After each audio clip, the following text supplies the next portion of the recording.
Hello പ്രിയപ്പെട്ട കുട്ടികളെ, നമ്മളുടെ പീരിയോഡിക് ടേബിൾ എന്ന് പറയുന്ന ചാപ്റ്ററിൻ്റെ മൂന്നാമത്തെ ഭാഗത്തിലേക്ക് എല്ലാവർക്കും സ്വാഗതം. അപ്പോൾ നമ്മൾ കഴിഞ്ഞ ദിവസം മോഡേൺ പീരിയോഡിക് ടേബിളിൻ്റെ അകത്ത് S block, P block, D block, F block ഒക്കെ ഉണ്ടെന്നും എസിനെയും പിന്നെയും ഒരുമിച്ച് വിളിക്കുന്ന പേരാണ് റെപ്രസെൻറ്റേറ്റീവ് എലമെൻറ്റ്സ് എന്നും അതുപോലെ തന്നെ നമ്മൾ ഇന്നർ ട്രാൻസിഷൻ എലമെൻറ്റ്സ് എന്ന് പറയുന്നത് എഫ് ബ്ലോക്ക് എലമെൻറ്റ്സ് ആണെന്നും ട്രാൻസിഷൻ എലമെൻറ്റ്സ് എന്ന് പറയുന്നത് ഡി ബ്ലോക്ക് എലമെൻറ്റ്സ് ആണ് എന്നുള്ള കാര്യങ്ങളൊക്കെ നമ്മൾ പറഞ്ഞു. ഇനി നമ്മൾ ഡിസ്കസ് ചെയ്യുന്നത് എങ്ങനെയാണ് നമ്മൾ എലമെൻറ്റുകളെ മെറ്റൽ എന്നും നോൺ മെറ്റൽ എന്നും മെറ്റലോയിഡ്സ് എന്നും ക്ലാസിഫൈ ചെയ്യുന്നത് എന്നാണ്. എന്താണ് classification of elements into metals, non metals and metalloids. അതായത് നമുക്ക് അറിയപ്പെടുന്ന എലമെൻറ്റുകളിൽ 75% ഉള്ളതും മെറ്റൽസാണ്. ഈ മെറ്റലുകൾ കാര്യമായിട്ട് എക്സിസ്റ്റ് ചെയ്യുന്നത് പീരിയോഡിക് ടേബിളിൻ്റെ ലെഫ്റ്റ് സൈഡിലാണ്. അവർ സാധാരണയായിട്ട് സോളിഡ് സ്റ്റേറ്റിലാണ് കാണപ്പെടുക. അവർക്ക് ഹൈ മെൽറ്റിംഗ് പോയിൻറ്റും ബോയിലിംഗ് പോയിൻറ്റും കറണ്ടിനെ കടത്തിവിടാനുള്ള കഴിവൊക്കെ ഉണ്ട്. അപ്പോൾ നമുക്കറിയാം പീരിയോഡിക് ടേബിളിൻ്റെ ലെഫ്റ്റ് സൈഡിലായിട്ടുള്ള സോഡിയം ഉണ്ട്, മഗ്നീഷ്യം ഉണ്ട് അല്ലേ. ഇവരൊക്കെ എന്താണ് നമ്മുടെ മെറ്റൽസ് എന്ന് പറയുന്ന കാറ്റഗറിയിൽ പെടുന്നവരാണ്. അവർ മാല്യബിളാണ്, അതുപോലെ തന്നെ ഡക്റ്റൈലാണ്, നമുക്ക് അടിച്ചു പരത്താൻ പറ്റുന്നതാണ്. ഓക്കെ. ഇനി നോൺ മെറ്റൽസ് എന്ന് പറഞ്ഞു കഴിഞ്ഞാൽ നമ്മുടെ പീരിയോഡിക് ടേബിളിൻ്റെ ടോപ്പ് റൈറ്റ് ഹാൻഡ് സൈഡിലാണ് ഇവർ ലൊക്കേറ്റ് ചെയ്തിട്ടുണ്ടാവുക. അപ്പോൾ അവർ സാധാരണയായിട്ട് സോളിഡായിട്ടും ഗ്യാസ് ആയിട്ടും എക്സിസ്റ്റ് ചെയ്യാറുണ്ട് നോൺ മെറ്റൽസ് എന്ന് പറയുന്നത്. അവർക്ക് ലോ മെൽറ്റിംഗ് പോയിൻറ്റും ബോയിലിംഗ് പോയിൻറ്റുമാണ് ഉണ്ടാവുക. എന്നാൽ മെറ്റലോയിഡ്സ് പറയുന്ന ക്യാരക്ടർ ഉള്ള ആളുകളുണ്ട്. മെറ്റലോയിഡ്സ് പറഞ്ഞു കഴിഞ്ഞാൽ അവർ നമുക്ക് സെമി മെറ്റൽസ് എന്ന് പറയാൻ പറ്റും. ഇപ്പോൾ എക്സാമ്പിളായിട്ട് ബോറോൺ, സിലിക്കൺ, ജെർമേനിയം പോലെയുള്ള ആളുകളൊക്കെ ഈ കാറ്റഗറിയിൽ പെടുന്ന ആളുകളാണ്. അതായത് മുഴുവനായിട്ട് മെറ്റാലിക് ക്യാരക്ടറും നോൺ മെറ്റാലിക് ക്യാരക്ടറിന് ഇടയിലുള്ള ആൾക്കാരെയാണ് നമ്മൾ മെറ്റലോയിഡ്സ് എന്ന് വിളിക്കുക. നിങ്ങൾ പ്രധാനമായിട്ടും അറിഞ്ഞിരിക്കേണ്ടത് മെറ്റാലിക് ക്യാരക്ടർ എന്ന് പറയുന്നത് ടോപ്പിൽ നിന്ന് ബോട്ടത്തിലേക്ക് നമ്മളൊരു ഗ്രൂപ്പ് എടുക്കുകയാണെങ്കിൽ മുകളിൽ നിന്ന് താഴേക്ക് വരുന്തോറും മെറ്റാലിക് ക്യാരക്ടർ കൂടി വരും. എന്നാൽ നോൺ മെറ്റാലിക് ക്യാരക്ടർ എന്ന് പറയുന്നത് ലെഫ്റ്റ് നിന്ന് റൈറ്റിലേക്ക് പോകുന്തോറും പീരിയോഡിക് ടേബിളിൽ അത് ഇൻക്രീസ് ചെയ്തുകൊണ്ടിരിക്കും. അതിൻ്റെ അർത്ഥം മെറ്റാലിക് ക്യാരക്ടർ ഒരു ഗ്രൂപ്പിൽ മുകളിൽ നിന്ന് താഴേക്ക് വരും. ഇപ്പോൾ നമ്മൾ സോഡിയം, പൊട്ടാസ്യം, റുബീഡിയം, സീഷ്യം എന്ന് പറയുമ്പോൾ ആ സീഷ്യം എന്ന് പറയുന്ന എലമെൻറ്റിനെയാണ് നമുക്ക് ഏറ്റവും വലിയ മെറ്റലായിട്ട് പറയാൻ പറ്റുക, അല്ലെങ്കിൽ മെറ്റാലിക് ക്യാരക്ടറായിട്ട് പറയാൻ പറ്റുക. എന്നാൽ നോൺ മെറ്റാലിക് ക്യാരക്ടർ എന്ന് പറയുന്നത് ലെഫ്റ്റ് സൈഡിൽ നിന്ന് റൈറ്റിലേക്ക് പോകുന്തോറും കൂടി വരും. നിങ്ങൾക്കറിയാം എക്സ്ട്രീം സൈഡിൽ റൈറ്റ് സൈഡിലോ കാണപ്പെടുന്ന നമ്മുടെ നോബിൾ ഗ്യാസസും അതേപോലെ ഫ്ലോറിൻ, ക്ലോറിൻ പോലെയുള്ള ആളുകളൊക്കെയാണ് കാണപ്പെടുക. അവരൊക്കെ നോൺ മെറ്റൽസ് ആണ്. അപ്പോൾ പീരിയോഡിക് ടേബിളിൻ്റെ ഇടത് ഭാഗത്ത് താഴെ കാണപ്പെടുന്നവരൊക്കെ നല്ല മെറ്റൽസ് ആയിരിക്കും. എന്നാൽ ഏറ്റവും വലത് ഭാഗത്ത് കാണപ്പെടുന്ന ആളുകളൊക്കെ നോൺ മെറ്റൽസ് ആയിരിക്കും എന്നാണ്. ഇനി നമ്മൾ ഇതിൽ സാധാരണയായിട്ട് ഒരു മാർക്കിന് ചോദിക്കുന്ന ഒരു ക്വസ്റ്റ്യനാണ്, എങ്ങനെയാണ് നമ്മൾ 100ൻ്റെ മുകളിൽ അറ്റോമിക് നമ്പർ വന്നാൽ അവർക്ക് IUPAC നെയിം ചെയ്യാം. IUPAC നെയിമിങ്ങിന് നമ്മൾ വിളിക്കുന്ന പേര് നോമെൻക്ലേച്ചർ എന്നാണ് പറയുക. എന്താ പറയുക? നോമെൻക്ലേച്ചർ. എങ്ങനെയാണ് നമ്മൾ പേരിടുക എന്നാണ്. അപ്പോൾ നിങ്ങൾ ശ്രദ്ധിക്കേണ്ട ഒരു കാര്യം എന്താണെന്ന് വെച്ച് കഴിഞ്ഞാൽ അവർക്ക് നമുക്ക് പേരിടാൻ വേണ്ടിയിട്ട് അവർക്ക് കുറച്ച് ന്യൂമറിക്കൽ റൂട്ട്സ് എന്ന് പറഞ്ഞിട്ട് കുറച്ച് കാര്യങ്ങൾ തരുന്നുണ്ട്. അതായത് 0 to 1 to 9 വരെയുള്ള കുറച്ച് പേരുകൾ തരുന്നുണ്ട്. അതായത് ഞാൻ ഇപ്പോൾ സ്ക്രീനിൽ കാണിച്ചതുപോലെ തന്നെ 0 ആണെങ്കിൽ നമ്മൾ നിൽ എന്നാണ് പറയുക, 1 ആണെങ്കിൽ അണ്ണ്, 2 ആണെങ്കിൽ ബൈ, 3 ആണെങ്കിൽ ട്രൈ, 4 ആണെങ്കിൽ ക്വാഡ്, 5 ആണെങ്കിൽ പെൻറ്റ്, 6 ആണെങ്കിൽ ഹെക്സ്, 7 ആണെങ്കിൽ സെപ്റ്റ്. നിങ്ങൾ പ്രത്യേകം ശ്രദ്ധിക്കേണ്ട ഒന്നാണ്, സെപ്റ്റ് എന്നാണ് പറയുക. നമ്മൾ ഓർഗാനിക് കെമിസ്ട്രിയിൽ ഹെപ്റ്റാണ് പറയുക, പക്ഷേ ഇവിടെ സെപ്റ്റ് എന്നാണ് പറയുക. 8 ആണെങ്കിൽ ഒക്റ്റ് എന്ന് പറയും, 9 ആണെങ്കിൽ എൻ എന്ന് പറയും. ഇങ്ങനെ ഈ ഒരു റൂട്ട് നെയിം നമ്മൾ അറിഞ്ഞിരിക്കണം. അതിനുശേഷം നമ്മൾ പേരുകൾ അവസാനിക്കുമ്പോൾ IUM എന്ന് ചേർക്കണം, EM എന്ന് ചേർക്കണം. ഇപ്പോൾ എക്സാമ്പിളായിട്ട് ഇപ്പോൾ നിങ്ങൾ സ്ക്രീനിലേക്ക് നോക്കൂ. നമ്മൾ 101 എങ്ങനെ പേരിടുക? 1 എന്ന് പറയുമ്പോൾ അൺ, 0 എന്ന് പറയുമ്പോൾ നിൽ, പിന്നെ 1 എന്ന് പറയുമ്പോൾ അൺ. അപ്പോൾ അൺ, നിൽ, അൺ എന്നായില്ലേ. അതിനുശേഷം നമ്മൾ എന്താ ആഡ് ചെയ്യണം? IUM എന്ന് ചേർക്കണം. അപ്പോൾ അതിൻ്റെ പേരെന്താ? അൺ, നിൽ, അണിയം എന്നാണ് അതിൻ്റെ പേര്. എന്താണ് അതിൻ്റെ പേര്? അൺ, നിൽ, അണിയം എന്നാണ് പേരിടുക. ഇനിയിപ്പോൾ 118ാമത്തെ എലമെൻറ്റിന് അപ്പോൾ എങ്ങനെ പേരിടുക? 1 എന്നുള്ളതിന് അണ്ണ് കൊടുക്കുക, വീണ്ടും 1 എന്നുള്ളതിന് അൺ എന്ന് കൊടുക്കുക, പിന്നെ 8 എന്നുള്ളതിന് ഒക്റ്റ് എന്ന് കൊടുക്കുക, അതിനുശേഷം IUM എന്ന് ചേർക്കുക. അപ്പോൾ നമുക്ക് 118ന് അൺ ഒക്റ്റിയം എന്ന് പേരിടും. 117ാമത്തെ എലമെൻ്റ് ആണെങ്കിൽ അപ്പോൾ എങ്ങനെ പേരിടുക? 1 1 7 എന്നല്ലേ. അപ്പോൾ 1 അണ്ണ് കൊടുക്കുക, രണ്ടാമത്തെ 1 അണ്ണ് കൊടുക്കുക, 7 സെപ്റ്റ് എന്ന് കൊടുക്കുക. അപ്പോൾ അൺസെപ്റ്റിയം എന്നാണ് പേരിടുക. ഓക്കെ. എന്നാൽ ഇത്തരം എലമെൻറ്റുകൾക്ക് എന്താണ് സാധാരണയായിട്ട് IUPAC ഒഫീഷ്യൽ നെയിമുകൾ വേറെയുണ്ട്. പക്ഷേ എന്നാലും നമുക്കിപ്പോൾ നമ്മളോട് ചോദിക്കുകയാണ് 143ാമത്തെ എലമെൻറ്റിൻ്റെ പേരെങ്ങനെ ഇടുക എന്ന് ചോദിച്ചാൽ നമ്മൾ എങ്ങനെ ചെയ്യുക? പറ. 143 1 എന്ന് പറയുമ്പോൾ അണ്ണ് കൊടുക്കുക, പിന്നെ 4 അല്ലേ, 4 എന്നുള്ളതിന് ക്വാഡ് എന്ന് കൊടുക്കുക. അപ്പോൾ അൺക്വാഡ് എന്നായി. 3 എന്നുള്ളതിന് ട്രൈ എന്ന് കൊടുക്കുക. എന്നിട്ട് അവസാനം IUM ചേർക്കുക. അപ്പോൾ നമുക്ക് എന്താ പേര് കിട്ടുക? പറയ്. അൺക്വാഡ് ട്രൈയം എന്നാണ് പറയുക. അൺക്വാഡ് ട്രൈയം 143. അപ്പോൾ നമുക്കിനി വരാൻ പോകുന്ന എലമെൻറ്റുകളുടെ പേരുകൾ വരെ അങ്ങനെ കണ്ടെത്താൻ പറ്റും എന്നാണ് ഈ മെത്തേഡിൻ്റെ ഒരു പ്രത്യേകത. ഓക്കെ. അപ്പോൾ ഇതിൽ നിന്ന് സാധാരണ ക്വസ്റ്റ്യൻ ചോദിക്കാറുണ്ട്, എളുപ്പമാണ് കേട്ടോ. ഇനി നമ്മൾ പറയുന്നത് എന്താ വെച്ച് കഴിഞ്ഞാൽ എന്താണ് പീരിയോഡിക് പ്രോപ്പർട്ടീസ് എന്നാണ് പറയുന്നത്. പീരിയോഡിക് പ്രോപ്പർട്ടീസ് എന്ന് പറഞ്ഞു കഴിഞ്ഞാൽ എന്താണെന്ന് വെച്ച് കഴിഞ്ഞാൽ എന്താണ് the properties which are directly related to the electronic configuration of the element and show a regular gradation when we move from left to right across a period or from top to bottom in a group are called periodic properties പറയും. അതായത് നമ്മൾ ലെഫ്റ്റിൽ നിന്ന് റൈറ്റിലേക്ക് പോകുമ്പോഴോ അല്ലെങ്കിൽ മുകളിൽ താഴേക്ക് വരുമ്പോഴോ ഒരു റെഗുലർ ആയിട്ട് ഒരു ചേഞ്ചസ് വരുന്ന പ്രോപ്പർട്ടീസിനെ നമ്മൾ വിളിക്കുന്ന പേരാണ് പീരിയോഡിക് പ്രോപ്പർട്ടീസ് എന്ന് പറയും. അതിൽ ഒന്നാമത്തെ നമുക്ക് പഠിക്കാനുള്ള മോസ്റ്റ് ഇമ്പോർട്ടൻ്റ് ആയിട്ടുള്ള എന്താണ് ഒരു പ്രോപ്പർട്ടിയാണ് അയോണൈസേഷൻ എനർജി എന്ന് പറയുന്നത്. അപ്പോൾ എന്താണ് അയോണൈസേഷൻ എനർജി അല്ലെങ്കിൽ അയോണൈസേഷൻ പൊട്ടൻഷ്യൽ എന്ന് പറഞ്ഞാൽ എന്താണെന്നാണ്. അപ്പോൾ നിങ്ങൾ ശ്രദ്ധിക്കേണ്ടത് ഒരു എലമെൻറ്റിൻ്റെ, അതായത് ഒരു ഗേഷ്യസ് ആയിട്ട് നിൽക്കുന്ന ഒരു ആറ്റത്തിൻ്റെ ഏറ്റവും പുറത്തുള്ള ഇലക്ട്രോണിനെ റിമൂവ് ചെയ്യാൻ ആവശ്യമായിട്ടുള്ള മിനിമം എമൗണ്ട് ഓഫ് എനർജിയെ നമ്മൾ വിളിക്കുന്ന പേരാണ് അയോണൈസേഷൻ എനർജി എന്ന് പറയും. അപ്പോൾ എന്താ പറയുക?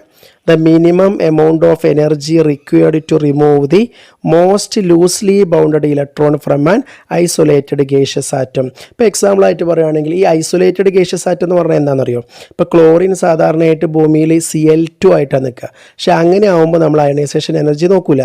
നമ്മൾ Cl ആയിട്ട് നിൽക്കുമ്പോഴാണ് അയണൈസേഷൻ എനർജി നോക്കുക. അങ്ങനെ ഒറ്റപ്പെട്ട് നിൽക്കുന്ന ഗേഷ്യസ് ആറ്റംസ് ആണ് ഉദ്ദേശിക്കുന്നത്. ഓക്കെ. അപ്പോൾ അങ്ങനെ നമുക്കൊരു മലയാളീകരിക്കാൻ പറ്റുള്ളൂ. അപ്പോൾ ക്ലോറിൻ ഒരു ഇലക്ട്രോണിനെ വിട്ടുകൊടുക്കുകയാണെങ്കിൽ നമുക്ക് അതിനാവശ്യമായിട്ടുള്ള എനർജിയെ നമുക്ക് എന്ത് പറയാൻ പറ്റും? മിനിമം എമൗണ്ട് ഓഫ് എനർജിയെ നമുക്ക് അതിൻ്റെ അയോണൈസേഷൻ എനർജി എന്ന് പറയാൻ പറ്റും. എന്നാൽ നമ്മൾ ഒന്നാമത്തെ ഇലക്ട്രോണിനെ വിട്ടുകൊടുക്കാൻ ആവശ്യമായിട്ടുള്ള എനർജി ആണെങ്കിൽ നമ്മളതിനെ ഫസ്റ്റ് അയോണൈസേഷൻ എനർജി IE1 എന്നാണ് പറയുക. എന്നാൽ രണ്ടാമത്തെ ഇലക്ട്രോണിനെ വിട്ടുകൊടുക്കാൻ ആവശ്യമായിട്ടുള്ള എനർജിയെ നമ്മൾ സെക്കൻഡ് അയോണൈസേഷൻ എനർജി IE2 എന്നാണ് പറയുക. ഓക്കെ. അപ്പോൾ നിങ്ങൾ ശ്രദ്ധിക്കേണ്ടത് എന്താണ്? ഏറ്റവും പുറത്തുള്ള ആദ്യത്തെ ഇലക്ട്രോണിനെ വിട്ടുകൊടുക്കാൻ ആവശ്യമായിട്ടുള്ള എനർജിയെ നമ്മൾ ഫസ്റ്റ് അയോണൈസേഷൻ എനർജി എന്നും രണ്ടാമത്തെ ഇലക്ട്രോണിനെ വിട്ടുകൊടുക്കുന്നതിന് നമ്മൾ സെക്കൻഡ് അയോണൈസേഷൻ എനർജി എന്ന് പറയും. ഇനി പ്രധാനമായിട്ട് നിങ്ങൾ അറിഞ്ഞിരിക്കേണ്ട ഒരു കാര്യമാണ് എന്തൊക്കെ ഫാക്ടേഴ്സാണ് ഈ അയോണൈസേഷൻ എനർജിയെ സ്വാധീനിക്കുക. ഇത് എക്സാമിന് ചോദിക്കാറുണ്ട് കേട്ടോ. What are the factors affecting ionisation energy എന്ന് പറയുന്നത്. അപ്പോൾ നമ്മൾ അറിഞ്ഞിരിക്കേണ്ട പ്രധാനമായിട്ട് 4 ഫാക്ടേഴ്സാണ്.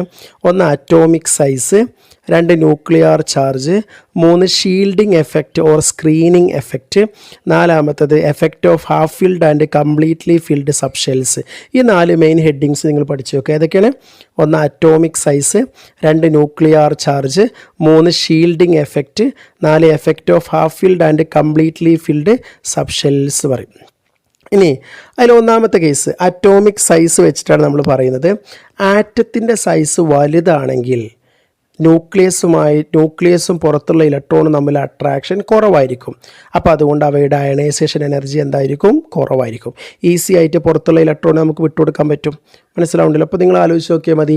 ഒരു നമ്മളിപ്പോൾ ഒരു ക്രിക്കറ്റ് ബോളായിട്ട് നമ്മളൊരു ആറ്റത്തെ കൺസിഡർ ചെയ്യുകയാണെങ്കിൽ ആ ക്രിക്കറ്റ് ബോളിൻ്റെ ഏറ്റവും പുറത്ത് നിന്ന് നമ്മളൊരു എന്തെങ്കിലും ഒരു പാർട്ടിക്കിളിനെ നമുക്ക് പുറത്ത് കളയണമെങ്കിൽ കമ്പാരിറ്റീവ്ലി ഡിഫിക്കൽട്ടായിരിക്കും ഒരു ഫുട്ബോളിനെ അപേക്ഷിച്ച്.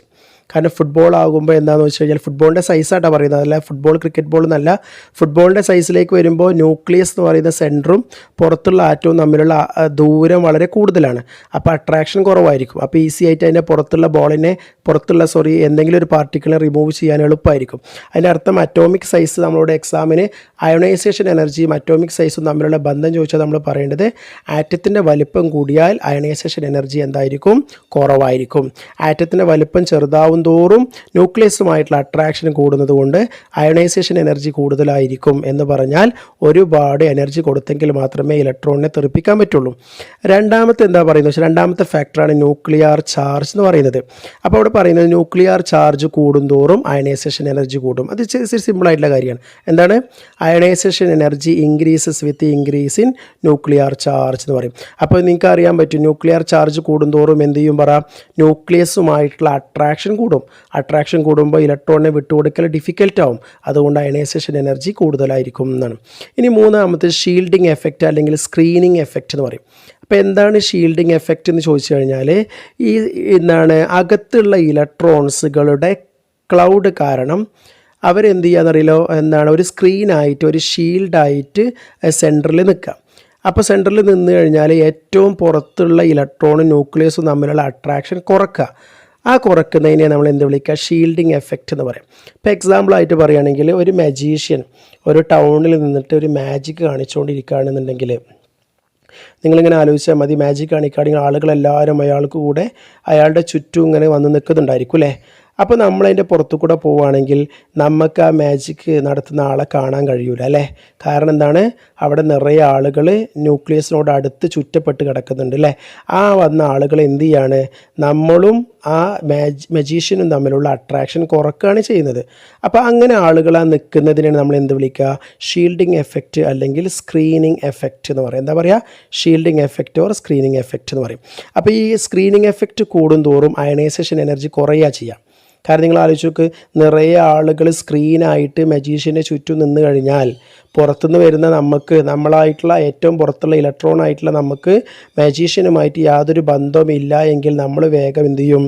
വേറെ ആരെങ്കിലും വന്ന് വിളിച്ചാൽ നമ്മൾ പോവും അല്ലേ? അതിൻ്റെ അർത്ഥം അയണൈസേഷൻ എനർജി വളരെ കുറച്ച് മതി എന്നാണ് പറയുന്നത്. അപ്പോൾ ശ്രദ്ധിക്കുക, സ്ക്രീനിങ് എഫക്റ്റ് അല്ലെങ്കിൽ ഷീൽഡിംഗ് എഫക്റ്റ് കൂടുന്തോറും അയണൈസേഷൻ എനർജി കുറയുന്നു എന്നാണ് കോൺസെപ്റ്റ്. ഓക്കെ, ഇനി അടുത്തത് effect of half filled and completely filled subshell എന്ന് പറയും. അപ്പോൾ നിങ്ങൾ മനസ്സിലാക്കേണ്ട ഒരു കാര്യം എന്താ വെച്ച് കഴിഞ്ഞാൽ, ഹാഫ് ഫീൽഡും കംപ്ലീറ്റ്ലി ഫീൽഡും ആയിട്ടുള്ള ഓർബിറ്റലുകളാണെങ്കിൽ അതിൽ നിന്ന് ഒരു ഇലക്ട്രോണിനെ വിട്ടുകൊടുക്കുക എന്ന് പറയുന്നത് ഡിഫിക്കൽട്ടായിരിക്കും. അതിൻ്റെ അർത്ഥം അയണൈസേഷൻ എനർജി കൂടുകയാണ് ചെയ്യുക. എന്താ കാരണം എന്താ? ഹാഫ് ഫീൽഡും കംപ്ലീറ്റ്ലി ഫീൽഡും സ്റ്റേബിളാണെന്ന് സ്ട്രക്ചർ ഓഫ് ആറ്റത്തിൽ നമ്മൾ പഠിച്ചു. സ്റ്റേബിൾ ആയിട്ടുള്ളൊരു കോൺഫിഗറേഷനിൽ നിന്ന് ഒരു ഇലക്ട്രോണിനെ വിട്ടുകൊടുക്കാൻ അവർക്ക് താല്പര്യമില്ല. അതുകൊണ്ട് തന്നെ നിങ്ങൾ മനസ്സിലാക്കേണ്ട ഒരു കാര്യം, ഹാഫ് ഫീൽഡും ഫുള്ളി ഫീൽഡും കോൺഫിഗറേഷൻ വന്നാൽ അവർക്ക് അയണൈസേഷൻ എനർജി നമ്മൾ പ്രതീക്ഷിച്ചതിനേക്കാൾ കൂടുതലായിരിക്കും എന്നാണ്. ഇതാണ് പീരിയോഡിക് പ്രോപ്പർട്ടീസിൽ ഒന്നാമത്തെ പ്രോപ്പർട്ടി ആയിട്ടുള്ള അയോണൈസേഷൻ എനർജിയും അതിനെ എഫക്റ്റ് ചെയ്യുന്ന ഫാക്ടേഴ്സ് എന്ന് പറയുന്നത്. ഓക്കെ, ഇനി രണ്ടാമത്തെ കോൺസെപ്റ്റാണ് ഇലക്ട്രോൺ അഫിനിറ്റി എന്ന് പറയും. ഇലക്ട്രോൺ അഫിനിറ്റി എന്താണ്? ഇലക്ട്രോൺ അഫിനിറ്റി എന്ന് വെച്ച് കഴിഞ്ഞാൽ the energy released when an isolated gaseous atom changed into anion by accepting an electron എന്നാണ്. നമുക്കറിയാം ഇലക്ട്രോണിനെ സ്വീകരിക്കാനുള്ള കഴിവുണ്ടായിരിക്കും ഗേഷ്യസ് ആറ്റങ്ങൾക്ക്. ഇപ്പോൾ എക്സാമ്പിളായിട്ട് ക്ലോറിൻ എന്ത് ചെയ്യുന്നു? ഇലക്ട്രോണിനെ സ്വീകരിച്ച് Cl- ആയിട്ട് മാറും.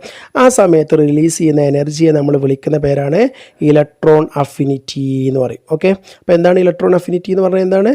ദ എനർജി റിലീസ് ഒരു ഐസൊലേറ്റഡ് ആയിട്ടുള്ള ഗേഷ്യസ് ആറ്റം ആനയോണായിട്ട് മാറുന്ന സമയത്ത്, ഒരു ഇലക്ട്രോണിനെ സ്വീകരിച്ചിട്ട് ആനയോണായിട്ട് മാറുന്ന സമയത്ത് റിലീസ് ചെയ്യുന്ന എനർജിയെ നമ്മൾ വിളിക്കുന്ന പേരാണ് ഇലക്ട്രോൺ അഫിനിറ്റി എന്ന് പറയും. ഓക്കെ, അപ്പോൾ എക്സാമ്പിളായിട്ട് പറയുകയാണെങ്കിൽ ക്ലോറിൻ എന്ന് പറയുന്ന ആൾ ഒരു ഇലക്ട്രോണിനെ സ്വീകരിച്ച് Cl- ആയിട്ട് മാറുന്ന സമയത്ത് പുറത്ത് വിടുന്ന എനർജിയെ നമുക്ക് എന്ത് വിളിക്കാൻ പറ്റും? ഇലക്ട്രോൺ അഫിനിറ്റി എന്ന് പറയാൻ പറ്റും. ഇനി എന്തൊക്കെ ഫാക്ടേഴ്സാണ് ഇലക്ട്രോൺ അഫിനിറ്റിയെ സ്വാധീനിക്കുന്നത് നോക്കാം. ഒന്ന് അറ്റോമിക് സൈസാണ്, 2 ന്യൂക്ലിയർ ചാർജ്, 3 ഇലക്ട്രോണിക് കോൺഫിഗറേഷൻ. അപ്പോൾ ആറ്റോമിക് സൈസിൽ എന്താ പറയുന്നത് വെച്ച് കഴിഞ്ഞാൽ, larger the size of the atom the smaller will be the electron affinity എന്നാണ്. എന്താണ്? ആറ്റത്തിൻ്റെ സൈസ് കൂടിക്കഴിഞ്ഞാൽ ഇലക്ട്രോൺ അഫിനിറ്റി എന്തായിരിക്കും? കുറവായിരിക്കും എന്നാണ്. ഇപ്പം നമുക്കറിയാം ഫ്ലോറിൻ എന്ന് പറയുന്ന ആളൊക്കെ ഉണ്ടല്ലോ. ഫ്ലോറിൻ എന്ന് പറയുന്ന ആളുടെ സൈസ് കുറവാണ്, പക്ഷേ അയാൾക്ക് ഇലക്ട്രോൺ അഫിനിറ്റി എന്തായിരിക്കും? കൂടുതലായിരിക്കും. അപ്പോൾ സൈസ് കൂടുന്തോറും ഇലക്ട്രോൺ അഫിനിറ്റി കുറയും, സൈസ് കുറയും തോറും ഇലക്ട്രോൺ അഫിനിറ്റി കൂടും എന്നാണ് പറയുന്നത്. ഓക്കെ, ന്യൂക്ലിയർ ചാർജും അതേപോലെ തന്നെയാണ്. ഗ്രേറ്റർ ദ ന്യൂക്ലിയർ ചാർജ് കൂടുമ്പോൾ ഇലക്ട്രോൺ അഫിനിറ്റി എന്ത് ചെയ്യും? കൂടും. കാരണം എന്താ? ന്യൂക്ലിയർ ചാർജ് കൂടുമ്പോൾ ഇലക്ട്രോണിനെ അട്രാക്റ്റ് ചെയ്യാനുള്ള ടെൻഡൻസി എന്തായിരിക്കും? കൂടുതലായിരിക്കും. അങ്ങനെ അട്രാക്റ്റ് ചെയ്തിട്ടാണ് അവർ ആനയോണായിട്ട് മാറുക. മൂന്നാമത്തെ ഇലക്ട്രോണിക് കോൺഫിഗറേഷനാണ് പറയുന്നത്. ഇപ്പോൾ ഇലക്ട്രോണിക് കോൺഫിഗറേഷൻ സ്റ്റേബിൾ ആണെങ്കിൽ അവർക്ക് ഇലക്ട്രോണിനെ അക്സെപ്റ്റ് ചെയ്യാനുള്ള ടെൻഡൻസി എന്തായിരിക്കും, കുറവായിരിക്കും. അപ്പോൾ അതുകൊണ്ട് തന്നെ അവർക്ക് ഇലക്ട്രോൺ അഫിനിറ്റി എന്തായിരിക്കും, കുറവായിരിക്കും. ഓക്കെ. ഇപ്പോൾ എന്നാലോ നമുക്കറിയാം ഹാലജൻസ് എന്ന് പറയുന്ന ആളുകളുണ്ടോ, ഹാലജൻസ് എന്ന് പറയുന്ന ആളുകൾക്ക് ഇലക്ട്രോൺ അഫിനിറ്റി വളരെ കൂടുതലായിരിക്കും. ആരാ ഹാലജൻസ്? ഫ്ലോറിനും ക്ലോറിനും ബ്രോമിനും അയഡിനും ഒക്കെ. കാരണം എന്താ, അവരുടെ ഔട്ടർ മോസ്റ്റ് ഇലക്ട്രോണുകളുടെ എണ്ണം 7ആണ്. അവർക്ക് ഒരു ഇലക്ട്രോണിനെ കിട്ടിക്കഴിഞ്ഞാൽ അവർക്ക് എന്താവാൻ പറ്റും പറയും, നോബിൾ ഗ്യാസ് കോൺഫിഗറേഷനിലേക്ക് എത്താൻ പറ്റും. അതുകൊണ്ട് മറക്കല്ലേ, ഏറ്റവും കൂടുതൽ ഇലക്ട്രോൺ അഫിനിറ്റി വാല്യൂ ഉള്ളത് ആരായിരിക്കും പറ, ഹാലോജൻസ് ആയിരിക്കും എന്ന് പറയാൻ പറ്റും. എന്നാൽ ഏറ്റവും കുറച്ചുള്ളത് ആരായിരിക്കും പറ, നോബിൾ ഗ്യാസുകളായിരിക്കും അല്ലേ. നോബിൾ ഗ്യാസുകൾ ആൾറെഡി സ്റ്റേബിളാണ്, അതിലേക്ക് പിന്നെയും ഇലക്ട്രോൺസുകളെ ആഡ് ചെയ്യുക എന്ന് പറയുന്നത് എന്തല്ല, പോസിബിൾ അല്ല. ഓക്കെ. ഇനി മൂന്നാമത്തെ പീരിയോഡിക് പ്രോപ്പർട്ടിയാണ് ഇലക്ട്രോനെഗറ്റിവിറ്റി. അപ്പോൾ പീരിയോഡിക് പ്രോപ്പർട്ടി എന്ന് പറഞ്ഞാൽ നമ്മൾ എന്താ പറഞ്ഞ്, റിപ്പീറ്റഡ് ആയിട്ട് അല്ലെങ്കിൽ റെഗുലർ പാറ്റേണിൽ മാറ്റം വരുന്ന പ്രോപ്പർട്ടീസിനാണ് നമ്മൾ പീരിയോഡിക് പ്രോപ്പർട്ടീസ് പറയാം. ഒന്നാമതായിട്ട് നമ്മൾ പറഞ്ഞ പീരിയോഡിക് പ്രോപ്പർട്ടി എന്ന് പറയുന്നത് ഫസ്റ്റ് പീരിയോഡിക് പ്രോപ്പർട്ടി അല്ലേ, നമ്മൾ പറഞ്ഞിട്ടുണ്ടായിരുന്നത് അയോണൈസേഷൻ എനർജി ആയിരുന്നു. Ionisation energy. രണ്ടാമത്തെ പീരിയോഡിക് പ്രോപ്പർട്ടി ആയിട്ട് നമ്മൾ പറഞ്ഞിട്ടുണ്ടായിരുന്നത് ഇലക്ട്രോൺ അഫിനിറ്റി എന്ന് പറയുന്ന സംഭവമായിരുന്നു. അതുപോലെ തന്നെ ഇലക്ട്രോണിനെ അഫിനിറ്റിയെ എഫക്റ്റ് ചെയ്യുന്ന ഫാക്ടേഴ്സും പറഞ്ഞു. ഇനി മൂന്നാമത്തത് ഇലക്ട്രോൺ നെഗറ്റിവിറ്റിയാണ്. ഇലക്ട്രോൺ നെഗറ്റിവിറ്റി എന്ന് പറഞ്ഞു കഴിഞ്ഞാൽ ഇത് ശരിക്കും ഇലക്ട്രോൺ അഫിനിറ്റിയോട് ഏകദേശം ഒരു സിമിലർ ആണ് അല്ലേ. അതായത് the tendency of an atom to attract the shared pair of electrons towards itself എന്നാണ്. അതായത് ഒരു ബോണ്ട് ചെയ്യപ്പെട്ട ഇലക്ട്രോൺസുകളെ അതിൻ്റെ അടുത്തേക്ക് അട്രാക്റ്റ് ചെയ്യാനുള്ള കഴിവിനെ വിളിക്കുന്ന പേരാണ് എന്ത്, ഇലക്ട്രോൺ നെഗറ്റിവിറ്റി. പക്ഷേ ഇലക്ട്രോൺ അഫിനിറ്റി അങ്ങനെയല്ല. ഇലക്ട്രോൺ അഫിനിറ്റി എന്ന് പറയുന്നത് കഴിവല്ലായിരുന്നു, എനർജി ആയിരുന്നു. ഇലക്ട്രോൺ നെഗറ്റിവിറ്റി എന്ന് പറഞ്ഞു കഴിഞ്ഞാൽ ഇലക്ട്രോണിനെ തൻ്റെ അടുത്തേക്ക് അട്രാക്റ്റ് ചെയ്യാനുള്ള കഴിവിനെ വിളിക്കുന്ന പേരാണ് ഇലക്ട്രോ നെഗറ്റിവിറ്റി എന്ന് പറയും. ഇനി നോക്ക്, small atoms are more electro negative. ചെറിയ ആറ്റങ്ങൾ മോർ ഇലക്ട്രോ നെഗറ്റീവ് ആയിരിക്കും. എക്സാമ്പിൾ, ലോകത്തെ ഏറ്റവും ഇലക്ട്രോ നെഗറ്റിവിറ്റി കൂടിയിട്ടുള്ള എലമെൻ്റാണ് ഫ്ലൂറിൻ എന്ന് പറയുന്ന ആൾ. ഫ്ലൂറിൻ എന്ന് പറയുന്ന ആൾക്ക് ഒരു ഇലക്ട്രോൺ കിട്ടിയാൽ നോബിൾ ഗ്യാസ് കോൺഫിഗറേഷനിലേക്ക് എത്തും ചെയ്യും, ചെറിയ സൈസും ആയിരിക്കും. ഓക്കെ. പിന്നെ അതേപോലെ തന്നെ atoms with nearly filled shells will have higher electronegativity than those with less densely filled ones ആണ്. അതായത് ഏകദേശം ഫില്ലാവാനായിട്ടുള്ള ആറ്റങ്ങൾക്ക് ഹയർ ഇലക്ട്രോ നെഗറ്റിവിറ്റി ആയിരിക്കും. അതുകൊണ്ടാണ് ഞാൻ പറഞ്ഞിട്ടുണ്ടായിരുന്നത് ഇലക്ട്രോ നെഗറ്റിവിറ്റി എന്ന് പറയുന്നത് ഏറ്റവും കൂടുതലുള്ളത് ഹാലോജൻസിനാണ്. ഹാലോജൻസിൽ തന്നെ സൈസ് കുറഞ്ഞിട്ടുള്ള ഫ്ലൂറിനാണ് ഏറ്റവും ഇലക്ട്രോ നെഗറ്റിവിറ്റി എന്ന് പറയുന്നത്. എന്നാൽ ഏറ്റവും ഇലക്ട്രോ നെഗറ്റിവിറ്റി കുറഞ്ഞ ആളാരാന്ന് എക്സാമിന് ചോദിച്ചു കഴിഞ്ഞാൽ പീരിയോഡിക് ടേബിളിൽ ഇടതു ഭാഗത്ത് ഏറ്റവും താഴെ കിടക്കുന്ന സീഷ്യം എന്ന് പറയുന്ന എലമെൻറ്റിനാണ്. സീഷ്യം എന്ന് പറയുന്ന ബിഗ്ഗർ സൈസുള്ള എലമെൻ്റാണ്. അതിന് ഇലക്ട്രോണുകളെ സ്വീകരിക്കാനുള്ള കഴിവ് വളരെ വളരെ വളരെ കുറവാണ് എന്നാണ്. ഇനി ഇലക്ട്രോൺ നെഗറ്റിവിറ്റി എന്ന് പറയുന്നത് കഴിവാണെന്ന് പറഞ്ഞു, അത് എനർജി അല്ല, കഴിവാണെന്ന് പറഞ്ഞു. ആ കഴിവിനെ മെഷർ ചെയ്യുന്ന സ്കെയിലുകൾ ഏതൊക്കെയാണെന്ന് വെച്ച് കഴിഞ്ഞാൽ, ഒന്ന് പോളിംഗ് സ്കെയിലാണ്, 2 മുള്ളിക്കൻ സ്കെയിലാണ്, 3 സാൻഡേഴ്സ് സ്കെയിലാണ്, 4 ആൽഫ്രഡ് റോഷോ സ്കെയിൽ എന്ന് പറയും. ഇതിൽ നിങ്ങൾ പോളിംഗ് സ്കെയിൽ മാത്രമാണ് നിങ്ങൾ പരിചയപ്പെടേണ്ടത്. പോളിംഗ് സ്കെയിൽ എന്ന് പറയുന്നത് എന്താണ്? The scale is based on empirical relation between the energy of a bond and the electronegativity of bonded atoms എന്ന് പറയും. അതായത് പോളിംഗ് സ്കെയിൽ നമ്മുടെ 10ാം ക്ലാസ്സിൽ പറഞ്ഞിട്ടുണ്ട്. അദ്ദേഹം കുറേ എക്സ്പെരിമെൻറ്റുകൾ ചെയ്തിട്ട് ഓരോ എലമെൻറ്റുകൾക്ക് ഓരോ വാല്യൂസ് കൊടുത്തിട്ടുണ്ട്. അതിൽ 4 എന്ന് പറയുന്ന വാല്യൂ ആണ് ഏറ്റവും വലിയ വാല്യൂ. ആ വാല്യൂ കൊടുത്തിട്ടുള്ളത് ആർക്കാണെന്നറിയോ? ഫ്ലൂറിനാണ്. അതാണ് പോളിംഗ് സ്കെയിലിൻ്റെ പ്രത്യേകത എന്ന് പറയുന്നത്. അപ്പോൾ നിങ്ങളുടെ എക്സാമിന് ഇത് ചോദിക്കുമ്പോൾ എന്താണ് മുള്ളിക്കൻ സ്കെയിൽ, എന്താണ് ആൽഫ്രഡ് റോഷോ സ്കെയിൽ എന്നൊന്നും ചോദിക്കൂല. നിങ്ങളോട് ചോദിക്കുന്നത് ഏതെങ്കിലും ഇലക്ട്രോ നെഗറ്റിവിറ്റി മെഷർ ചെയ്യുന്ന ഒരു സ്കെയിലിൻ്റെ പേരാണ് ചോദിക്കുക. നിങ്ങൾ പോളിംഗ് സ്കെയിൽ എന്ന് പഠിക്കുക. പിന്നെ മോസ്റ്റ് ഇലക്ട്രോ നെഗറ്റീവ് ആയിട്ടുള്ള എലമെൻറ്റ് ഏതാണെന്ന് വെച്ച് കഴിഞ്ഞാൽ നമ്മൾ പറയേണ്ടത് ഏതാണ്? മോസ്റ്റ് ഇലക്ട്രോ നെഗറ്റീവ് ആയിട്ടുള്ള എലമെൻറ്റ് എന്ന് പറയുന്നത് ഫ്ലൂറിനാണെന്നും ലീസ്റ്റ് ഇലക്ട്രോ നെഗറ്റീവ് ആയിട്ടുള്ള എലമെൻറ്റ് എന്ന് പറയുന്നത് സീഷ്യമാണെന്നും പറയണം. ഓക്കെ. ഇനി അടുത്ത പീരിയോഡിക് പ്രോപ്പർട്ടിയാണ് ഇലക്ട്രോ പോസിറ്റിവിറ്റി എന്ന് പറയും. ഇപ്പോൾ നമ്മൾ ഏതൊക്കെ പറഞ്ഞ പീരിയോഡിക് പ്രോപ്പർട്ടീസ്? ഒന്നാമത്തെ പ്രോപ്പർട്ടി ആയിട്ട് നമ്മൾ പറഞ്ഞിട്ടുണ്ടായിരുന്നത് അയോണൈസേഷൻ എനർജി, രണ്ടാമത്തത് ഇലക്ട്രോൺ അഫിനിറ്റി, മൂന്നാമത്തത് ഇലക്ട്രോ നെഗറ്റിവിറ്റി, നാലാമത്തത് ഇലക്ട്രോ പോസിറ്റിവിറ്റി എന്ന് പറയും. It is a tendency of an atom to loss the most loosely bounded electron. ഒരാറ്റത്തിന് ഏറ്റവും പുറത്തുള്ള ഇലക്ട്രോണിനെ വിട്ടുകൊടുക്കാനുള്ള ടെൻഡൻസിയെ വിളിക്കുന്ന പേരാണ് ഇലക്ട്രോപോസിറ്റിവിറ്റി എന്ന് പറയും. കാരണം എന്താ, ഇലക്ട്രോണുകളെ വിട്ടുകൊടുത്തു കഴിഞ്ഞാലാണ് അതിന് പോസിറ്റീവ് ക്യാരക്ടർ കിട്ടുക. മനസ്സിലാവുണ്ടല്ലോ. It is directly related to metallic character of element. അപ്പോൾ ഇലക്ട്രോപോസിറ്റീവായിട്ടുള്ള എലമെൻസുകളൊക്കെ സാധാരണയായിട്ട് എന്തായിരിക്കും എന്താണ് മെറ്റാലിക് ക്യാരക്ടറുള്ള എലമെൻസുകളായിരിക്കും എന്നാണ്. അപ്പോൾ സോഡിയം നിങ്ങൾക്കറിയാം Na++ ആയിട്ട് മാറും അല്ലേ. അപ്പോൾ ഒരു പീരിയോഡിലാണെങ്കിൽ ലെഫ്റ്റിൽ നിന്ന് റൈറ്റിലേക്ക് പോകുന്തോറും ഇലക്ട്രോപോസിറ്റിവിറ്റി എന്താണ് ചെയ്യുക, കുറയാണ് ചെയ്യുക. എന്നാൽ മുകളിൽ താഴേക്ക് വരുന്തോറും മെറ്റാലിക് ക്യാരക്ടർ കൂടുന്നത് കാരണം മെറ്റൽസുകളാണ് സാധാരണ ഇലക്ട്രോപോസിറ്റിവിറ്റി കാണിക്കുക. അതുകൊണ്ട് അവരെന്ത് ചെയ്യും, ഇലക്ട്രോപോസിറ്റിവിറ്റി കൂടുതൽ കാണിക്കും എന്നാണ്. അപ്പോൾ നമുക്ക് പറഞ്ഞൂടെ സീഷ്യം ഫ്രാൻഷ്യം പോലുള്ള എലമെൻ്റ് ആയിരിക്കും. അപ്പോൾ ഏറ്റവും കൂടുതൽ ഇലക്ട്രോപോസിറ്റീവ് എലമെൻ്റായിട്ട് പറയപ്പെടുന്നത് ഫ്രാൻഷ്യമാണ്. ഏറ്റവും ലീസ്റ്റ് ഇലക്ട്രോപോസിറ്റീവ് എലമെൻ്റായിട്ട് പറയപ്പെടുന്നത് ഫ്ലൂറിനാണ്. കാരണം ഫ്രാൻഷ്യം ലെഫ്റ്റ് സൈഡിൽ കാണപ്പെടുന്നു, ഫ്ലൂറിൻ റൈറ്റ് സൈഡിൽ കാണപ്പെടുന്നു. അപ്പോൾ നിങ്ങൾക്കിപ്പോൾ ഒരു കാര്യം മനസ്സിലായിരിക്കും, ഇലക്ട്രോ നെഗറ്റിവിറ്റിയുടെ ഓപ്പോസിറ്റാണ് ഇലക്ട്രോപോസിറ്റിവിറ്റി. നമ്മൾ പറഞ്ഞു ഇലക്ട്രോ നെഗറ്റിവിറ്റി കൂടുതൽ ഫ്ലൂറിനാണ് എന്ന് പറഞ്ഞു അല്ലേ. എന്നാൽ ഇലക്ട്രോ പോസിറ്റിവിറ്റി ഏറ്റവും കുറവ് ഫ്ലൂറിനാണ്. പിന്നെയോ ഇലക്ട്രോ നെഗറ്റിവിറ്റി ഏറ്റവും കുറവ് നമ്മുടെ സീഷ്യം എന്ന് പറയുന്ന എലമെൻറ്റിനാണെന്ന് പറഞ്ഞു അല്ലേ, സീഷ്യം. എന്നാൽ സീഷ്യം അതേപോലെ ഫ്രാൻഷ്യം പോലെയുള്ള എലമെൻ്റാണ് ഏറ്റവും മോസ്റ്റ് ഇലക്ട്രോ പോസിറ്റീവ് എലമെൻറ്റ്സ് എന്നറിയപ്പെടുന്നത്. ഓക്കെ, ഇനി അടുത്ത എന്താണെന്ന് വെച്ച് കഴിഞ്ഞാൽ അടുത്ത പീരിയോഡിക് പ്രോപ്പർട്ടിയാണ് വാലൻസി എന്ന് പറയും. എന്താണ് വാലൻസി എന്ന് ചോദിച്ചു കഴിഞ്ഞാൽ ഒരു എലമെൻറ്റിൻ്റെ കമ്പൈൻ ചെയ്യാനുള്ള കഴിവിനെ വിളിക്കുന്ന പേരാണ് വാലൻസി എന്ന് പറയും.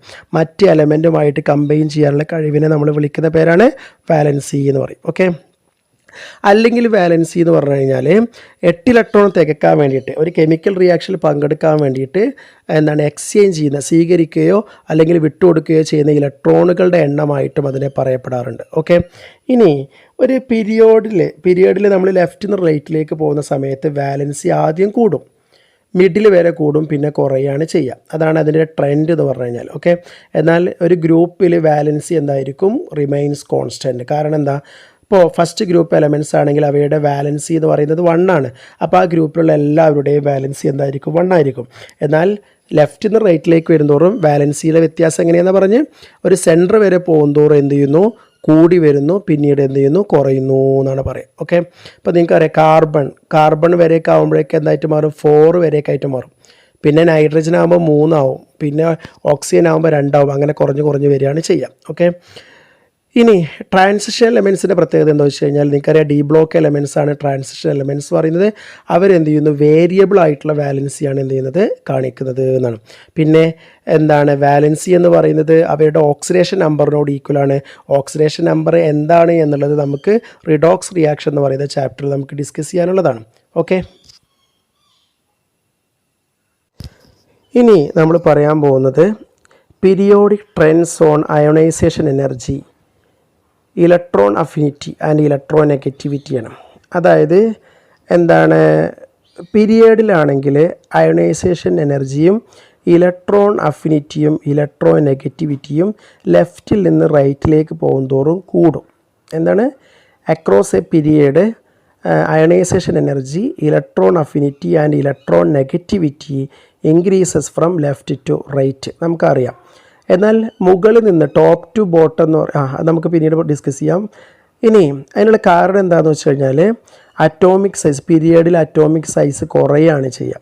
അതേപോലെ തന്നെ നമ്മൾ പീരിയഡിൽ മൂവ് ചെയ്യുന്ന സമയത്ത് ന്യൂക്ലിയർ ചാർജ് കൂടുകയാണ് ചെയ്യുക. അതുപോലെ ഷീൽഡിങ് എഫക്റ്റ് കുറയുകയാണ് ചെയ്യുക. അത് കാരണത്താൽ അപ്പോൾ നമ്മുടെ അടുത്ത് എക്സാമിന് ചോദിക്കുമ്പോൾ നമ്മൾ പറയുന്നത് എന്തൊക്കെയാണ്, അയണൈസേഷൻ എനർജി ആയാലും ഇലക്ട്രോൺ അഫിനിറ്റി ആയാലും ഇലക്ട്രോൺ നെഗറ്റിവിറ്റി ആയാലും ലെഫ്റ്റിൽ നിന്ന് റൈറ്റിലേക്ക് പോകുന്തോറും കൂടുന്നു എന്നാണ് പറയേണ്ടത്. ഓക്കെ, എന്നാൽ വിത്തിൻ എ ഗ്രൂപ്പ്, ഒരു ഗ്രൂപ്പിലാണെങ്കിൽ, ഗ്രൂപ്പ് എന്ന് പറഞ്ഞാൽ എന്താ, വെർട്ടിക്കലായിട്ടുള്ള അല്ലേ, അതിന് നമ്മൾ ഗ്രൂപ്പ് എന്ന് പറയാം. അയണൈസേഷൻ എനർജിയും ഇലക്ട്രോൺ അഫിനിറ്റിയും ഇലക്ട്രോൺ നെഗറ്റിവിറ്റിയും കുറയുകയാണ് ചെയ്യുക. അതിൻ്റെ കാരണം എന്താ വെച്ച് കഴിഞ്ഞാൽ ഗ്രൂപ്പിൽ മുകളിൽ നിന്ന് താഴേക്ക് വരുന്തോറും എന്ത് ചെയ്യുന്നു, അറ്റോമിക് സൈസ് കൂടുന്നു, ന്യൂക്ലിയർ ചാർജ് കുറയുന്നു, അതുപോലെ തന്നെ ഷീൽഡിങ് എഫക്റ്റ് എന്ത് ചെയ്യുന്നു, കൂടുന്നു. ഷീൽഡിങ് എഫക്റ്റ് കൂടാൻ കാരണം അകത്ത് കുറേ ഇലക്ട്രോൺസുകൾ വരുന്നത് കൊണ്ടാണ് കേട്ടോ. അപ്പോൾ ഇതാണ് എന്ത്, ഗ്രൂപ്പിലെയും പീരിയഡ്സിലെയും ഉള്ള എന്താണ് വേരിയേഷൻ. എന്താ പറഞ്ഞത്, ഒരു പീരിയഡിലാണെങ്കിൽ ലെഫ്റ്റിൽ നിന്ന് റൈറ്റിലേക്ക് പോകുന്തോറും എന്ത് ചെയ്യുന്നു, അയണൈസേഷൻ എനർജിയും ഇലക്ട്രോൺ അഫിനിറ്റിയും ഇലക്ട്രോൺ നെഗറ്റിവിറ്റിയും എന്ത് ചെയ്യുന്നു, കൂടുന്നു, എന്നാൽ ഗ്രൂപ്പിൽ കുറയുന്നു എന്നാണ്. ഇനി അറ്റോമിക് റേഡിയസ് കുറിച്ചാണ് പറയുന്നത്. അറ്റോമിക് റേഡിയസ് എന്ന് പറഞ്ഞു കഴിഞ്ഞാൽ അതിൻ്റെ വേരിയേഷൻ എങ്ങനെയാണ് അതൊക്കെയാണ് പറയുന്നത് കേട്ടോ. അപ്പോൾ അറ്റോമിക് റേഡിയസ് എന്താണെന്ന് ആദ്യം പറയാം. അറ്റോമിക് റേഡിയസ് എന്ന് പറഞ്ഞു കഴിഞ്ഞാൽ അതിൻ്റെ അകത്ത് നമുക്ക് 3 ടൈപ്പ് റേഡിയസുകളാണ്, 3 അല്ല 4 ടൈപ്പ് റേഡിയസുകളെ കുറിച്ചാണ് നമുക്ക് പറയാനുണ്ടാവുക. ഒന്നാമത്തെ ടൈപ്പ് റേഡിയസ് എന്ന് പറഞ്ഞാൽ കോവാലൻ്റ് റേഡിയസ് ആണ്. നമുക്കറിയാം അറ്റോമിക് റേഡിയസിനെ കുറിച്ച് എന്താ പറഞ്ഞ്, ലെഫ്റ്റിൽ നിന്ന് റൈറ്റിലേക്ക് പോകുന്നതോറും അറ്റോമിക് റേഡിയസ് കുറയുന്നു, മുകളിൽ നിന്ന് താഴേക്ക് വരുന്നതോറും അറ്റോമിക് റേഡിയസ് കൂടുന്നു ഒരു പീരിയോഡിക് ടേബിളിൻ്റെ അകത്ത്. ഓക്കെ, ഇനി കോവാലൻ്റ് റേഡിയസ് എന്ന് പറഞ്ഞു കഴിഞ്ഞാൽ എന്താണെന്നാണ്. കോവാലൻ്റ് റേഡിയസ് എന്ന് പറഞ്ഞു കഴിഞ്ഞാൽ it is A half of the distance between the centre of the nuclei of 2 bonded atoms of the same element എന്നാണ്. ഇപ്പോൾ ഒരു ഹൈഡ്രജനും തമ്മിൽ ബോണ്ട് ചെയ്ത് കഴിഞ്ഞാൽ അവർ തമ്മിലുള്ള ന്യൂക്ലിയസുകൾ തമ്മിലുള്ള അകലത്തിൻ്റെ പകുതിയെ നമ്മൾ വിളിക്കുന്ന പേരാണ് കോവാലൻ്റ് റേഡിയസ് എന്ന് പറയുന്നത്. Okay, the inter nuclear distance between 2 atoms in A bonded situation, അതിനെ വിളിക്കുന്ന പേരാണ് കോവാലൻ്റ് റേഡിയസ് എന്ന് പറയും. എന്നാൽ വാണ്ടർ വാൾസ് റേഡിയസ് എന്ന് പറഞ്ഞു കഴിഞ്ഞാൽ it is the half of the distance between 2 adjacent molecules ആണ് പറയുക. 2 മോളിക്യൂൾസുകൾ തമ്മിലുള്ള അകലത്തിൻ്റെ പകുതി, അല്ലെങ്കിൽ ബോണ്ട് ചെയ്യപ്പെടാത്ത 2 ആറ്റങ്ങൾ തമ്മിലുള്ള അകലത്തിൻ്റെ, ന്യൂക്ലിയസുകൾ തമ്മിലുള്ള അകലത്തിൻ്റെ പകുതിയാണ് വാണ്ടർ വാൾസ് റേഡിയസ്. അപ്പോൾ രണ്ടും തമ്മിൽ വ്യത്യാസം എന്താ പറയുക, കോവാലൻ്റ് റേഡിയസ് എന്ന് പറഞ്ഞു കഴിഞ്ഞാൽ എന്താണ്, ബോണ്ടഡ് ആയിട്ടുള്ള 2 ആറ്റങ്ങൾ തമ്മിലുള്ള അകലത്തിൻ്റെ പകുതിയാണ്. വാണ്ടർ വാൾസ് എന്ന് പറഞ്ഞു കഴിഞ്ഞാൽ നോൺ ബോണ്ടഡ് ആയിരിക്കണം, അതല്ല എങ്കിൽ അഡ്ജസൻറ്റ് മോളിക്യൂൾസ്. ഇപ്പോൾ എക്സാമ്പിളായിട്ട് Cl2 എന്ന് പറയുന്ന ഒരു മോളിക്യൂളും Cl2 എന്ന് പറയുന്ന മറ്റൊരു മോളിക്യൂളും തമ്മിലുള്ള അകലത്തിൻ്റെ പകുതിയെ നമുക്ക് എന്ത് വിളിക്കാം, വാണ്ടർ വാൾസ് റേഡിയസ് എന്ന് പറയാൻ പറ്റും. ഇനി മൂന്നാമത്തത് മെറ്റാലിക് റേഡിയസ് ആണ്. മെറ്റാലിക് റേഡിയസ് എന്ന് പറഞ്ഞു കഴിഞ്ഞാൽ it is the half of the inter nuclear distance separating the metal atom in the metallic crystal. ഒരു മെറ്റാലിക് ക്രിസ്റ്റലിൻ്റെ അകത്ത് മെറ്റൽ ആറ്റത്തെ സെപ്പറേറ്റ് ചെയ്യുന്ന ഡിസ്റ്റൻസിൻ്റെ പകുതിയെ നമ്മൾ വിളിക്കുന്ന പേരാണ് എന്ത്, മെറ്റാലിക് റേഡിയസ് എന്ന് പറയും. ഓക്കെ, അത് ഓരോ മെറ്റലുകൾക്കും അവരുടെ ക്രിസ്റ്റൽ ലാറ്റിസിനനുസരിച്ചിട്ട് വേരിയേഷൻ ഉണ്ടാവും. നാലാമത്തത് അയോണിക് റേഡിയസ് ആണ്. അയോണിക് റേഡിയസ് പറഞ്ഞാൽ നിങ്ങൾക്കറിയാം, ഇലക്ട്രോണുകളെ വിട്ടുകൊടുക്കുന്നതിന് നമ്മൾ കാറ്റിയോൺ എന്ന് പറയും, ഇലക്ട്രോണിനെ സ്വീകരിക്കുന്നത് നമുക്ക് ആനയോൺ എന്നൊക്കെ പറയാൻ പറ്റും അല്ലേ. അപ്പോൾ അത്തരം അയോണുകളുടെ റേഡിയസ് ആണ് ഇവിടെ ഉദ്ദേശിക്കുന്നത്. The effective distance from the centre of the nucleus of an ion up to which it has an influence on the electron cloud എന്നാണ്. അതൊന്നും പറയണത് നമുക്ക് ജസ്റ്റ് ഇങ്ങനെ പറയാൻ പറ്റും, ഒരു അയോണിൻ്റെ അകത്തുള്ള ന്യൂക്ലിയസ്, അതിൻ്റെ ഔട്ടർ മോസ്റ്റ് ആയിട്ടുള്ള ഇലക്ട്രോൺ തമ്മിലുള്ള അകലെ നമുക്ക് എന്ത് വിളിക്കാൻ പറ്റും, അയോണിക് റേഡിയസ് എന്ന് പറയാൻ പറ്റും അല്ലേ. എഫക്റ്റീവ് ഡിസ്റ്റൻസ് ആണ്. ഓക്കെ, ഇനി അടുത്ത പ്രധാനപ്പെട്ട ഒരു പോയിൻ്റാണ് എന്താണ് ഈ ഐസോ ഇലക്ട്രോണിക് സ്പീഷീസ്. സാധാരണ എക്സാമിന് ചോദിക്കുന്ന ക്വസ്റ്റ്യനാണ് ഐസോ ഇലക്ട്രോണിക് സ്പീഷീസ് എന്ന് പറയും. അതായത് ഒരേ ഇലക്ട്രോണുള്ള സ്പീഷീസിനെ നമ്മൾ വിളിക്കുന്ന പേരാണ് ഐസോ ഇലക്ട്രോണിക് സ്പീഷീസ് എന്ന് പറയും. ഇപ്പോൾ എക്സാമ്പിളായിട്ട് സോഡിയത്തിൻ്റെ കയ്യിൽ 11 ഇലക്ട്രോൺസ് ഉണ്ട്. അത് ഒരു ഇലക്ട്രോണിനെ വിട്ടുകൊടുത്താൽ അത് Na+ ആയിട്ട് മാറും. Na+ ആകുമ്പോൾ അതിൻ്റെ കയ്യിൽ 10 ഇലക്ട്രോണാണ് ഉണ്ടാവുക. നിങ്ങൾക്കറിയാം ഫ്ലോറിൻ്റെ കയ്യിൽ നോർമലി 9 ഇലക്ട്രോണാണ് ഉള്ളത്. പക്ഷേ ഫ്ലോറിൻ ഒരു ഇലക്ട്രോണിനെ സ്വീകരിച്ചാൽ അത് 10 ഇലക്ട്രോൺ ആയിട്ടുള്ള F- ആയിട്ട് മാറും. അപ്പോൾ Na+ഉം F- ഐസോ ഇലക്ട്രോണിക് ആണ്. ഇപ്പോൾ O2- എന്ന് പറഞ്ഞാൽ എന്താ അർത്ഥം, ഓക്സിജൻ അറ്റോമിക് നമ്പർ 8, 2 ഇലക്ട്രോണിനെ സ്വീകരിച്ചു. കാരണം 2- പറഞ്ഞാൽ സ്വീകരിച്ചു എന്നുണ്ട്, അപ്പോൾ 10 ഇലക്ട്രോണായിട്ട് മാറി. Mg2+ പറഞ്ഞാൽ അപ്പോൾ എന്താ അർത്ഥം, മഗ്നീഷ്യത്തിൻ്റെ കയ്യിൽ 12 ഇലക്ട്രോൺസ് ഉണ്ട്, അയാൾ 2 ഇലക്ട്രോണിന് വിട്ടുകൊടുത്തു, അപ്പോൾ അത് 10 ഇലക്ട്രോണായിട്ട് മാറി. അങ്ങനത്തെ സ്പീഷീസുകളെ നമ്മൾ വിളിക്കുന്ന പേരാണ് ഐസോ ഇലക്ട്രോണിക് സ്പീഷീസ് എന്ന് പറയുന്നത്. ഓക്കെ, ഇനി നിങ്ങൾ പ്രധാനമായിട്ടും അറിഞ്ഞിരിക്കേണ്ട ഒരു കാര്യം എന്താണെന്ന് വെച്ച് കഴിഞ്ഞാൽ ഐസോ ഇലക്ട്രോണിക് സ്പീഷീസുകളുടെ റേഡിയസിൽ വരുന്ന വ്യത്യാസം ചിലപ്പോൾ എക്സാമിന് ചോദിക്കാറുണ്ട്. റേഡിയസിൽ വരുന്ന വ്യത്യാസം. അപ്പോൾ റേഡിയസിൽ വരുന്ന വ്യത്യാസം എന്താണെന്ന് വെച്ച് കഴിഞ്ഞാൽ ഈ കാറ്റിയോണിൻ്റെ കേസിൽ ചാർജ് കൂടുന്തോറും സൈസ് കുറയുകയാണ് ചെയ്യുക. ചാർജ് കൂടുന്തോറും സൈസ് കുറയുകയാണ് ചെയ്യുക. എന്നാൽ ആനയോണിൻ്റെ കേസിൽ ചാർജ് കൂടുന്തോറും സൈസ് കൂടുകയാണ് ചെയ്യുക. അപ്പോൾ നമ്മുടെ അടുത്ത് എക്സാമിന് അങ്ങനെ ക്വസ്റ്റ്യൻ ചോദിച്ചാൽ നമ്മൾ ശ്രദ്ധിക്കേണ്ടത് പോസിറ്റീവ് ക്യാരക്ടറുള്ള ആളുകൾക്ക് ഹൈ ചാർജ് ഉണ്ടെങ്കിൽ അവരുടെ സൈസ് കുറവായിരിക്കും. ഇപ്പോൾ എക്സാമ്പിളായിട്ട് അലുമിനിയം 3+ ഉണ്ട്, Mg2+ ഉണ്ട്, Na+ ഉണ്ട് എന്ന് വിചാരിക്കുക. അതിൽ ഏറ്റവും സൈസ് കുറഞ്ഞ ആൾ Al3+ ആയിരിക്കും. കാരണം കാറ്റിയോൺ ആവുകയും പോസിറ്റീവ് ക്യാരക്ടർ കൂടുകയും ചെയ്താൽ അതിൻ്റെ സൈസ് വളരെ കുറവായിരിക്കും എന്നാണ്. കാരണം എന്താ വെച്ചാൽ അവരുടെ എഫക്റ്റീവ് ന്യൂക്ലിയർ ചാർജ് കൂടുമ്പോൾ സൈസ് കുറയും. എന്നാൽ നെഗറ്റീവ് ക്യാരക്ടർ കൂടുന്തോറും എന്ത് ചെയ്യുമെന്ന് വെച്ച് കഴിഞ്ഞാൽ ആ എഫക്റ്റീവ് ന്യൂക്ലിയർ ചാർജിൽ വ്യത്യാസം വരുന്നത് കാരണം സൈസ് കൂടുകയാണ് ചെയ്യുക. അപ്പോൾ നിങ്ങൾ മനസ്സിലാക്കണം, നമ്മളെ കയ്യിലിപ്പോൾ O2- ഉണ്ട്, F- ഉണ്ട് വിചാരിക്കുക. അപ്പോൾ O2- എന്ന് പറയുന്ന ആൾക്ക് എന്താണ്, O2- എന്ന് പറയുമ്പോൾ അയാൾ 10 ഇലക്ട്രോൺ ഉണ്ടാവുക, F- 10 ഇലക്ട്രോൺ ഉണ്ടാവുക. പക്ഷേ അവിടെ O2- എന്ന് പറയുന്ന നെഗറ്റീവ് ക്യാരക്ടർ ആൾക്ക് സൈസ് എന്തായിരിക്കും, കൂടുതലായിരിക്കും എന്നാണ്. ഓക്കെ, സൈസ് കൂടുതലായിരിക്കും. അപ്പോൾ മറക്കല്ലേ, ആനയോൺ ആണെങ്കിൽ നെഗറ്റീവ് ക്യാരക്ടർ ഉള്ളതാണെങ്കിൽ സൈസ് എന്താണ്, കൂടും. ചാർജ് കൂടുന്തോറും സൈസ് കൂടും. കാറ്റയോൺ ആണെങ്കിൽ പോസിറ്റീവ് ക്യാരക്ടർ ഉള്ളതാണെങ്കിൽ ചാർജ് കൂടുന്തോറും സൈസ് കുറയുകയാണ് ചെയ്യുക. ഓക്കെ, ഇനി ഒരു ക്വസ്റ്റ്യൻ സാധാരണയായിട്ട് ചോദിക്കുന്നതാണ്, ionisation energy of nitrogen is greater than that of oxygen, why എന്ന് ചോദിക്കും. അതിൻ്റെ റീസൺ എന്താണെന്ന് വെച്ച് കഴിഞ്ഞാൽ നൈട്രജൻ്റെ ഔട്ടർ മോസ്റ്റ് കോൺഫിഗറേഷൻ നമ്മൾ എഴുതുന്ന സമയത്ത് 1s2 2s2 2p3 എന്ന് കിട്ടും അല്ലേ, അത് ഹാഫ് ഫീൽഡ് അല്ലേ, ഹാഫ് ഫീൽഡ് ഓർബിറ്റിലാണ്. എന്നാൽ ഓക്സിജൻ ആണെങ്കിലോ 1s2 2s2 2p4 എന്ന് കിട്ടും. ഹാഫ് ഫീൽഡ് ഓർബിറ്റിൽ കോൺഫിഗറേഷനിലുള്ള കോമ്പൗണ്ടുകൾക്കൊക്കെ സ്റ്റെബിലിറ്റി എന്തായിരിക്കും, കൂടുതലായിരിക്കും. അതുകൊണ്ടാണ് നൈട്രജൻ എന്ത് കാണിക്കുന്നത്, ഓക്സിജനേക്കാൾ ഹൈ അയോണൈസേഷൻ എനർജി എന്ത് ചെയ്യുന്നത്, കാണിക്കുന്നത് എന്നാണ്. ഇത്തരം കാര്യങ്ങളൊക്കെയാണ് ഈ ചാപ്റ്റർ നമുക്ക് ഇമ്പോർട്ടൻ്റ് ആയിട്ട് നമുക്ക് അറിഞ്ഞിരിക്കേണ്ടത്. അപ്പോൾ നിങ്ങൾ ഈ പ്രധാനമായിട്ട് ശ്രദ്ധിക്കേണ്ട ഒരു കാര്യം ഐസോ ഇലക്ട്രോണിക് സ്പീഷീസിൻ്റെ കാര്യമാണ്.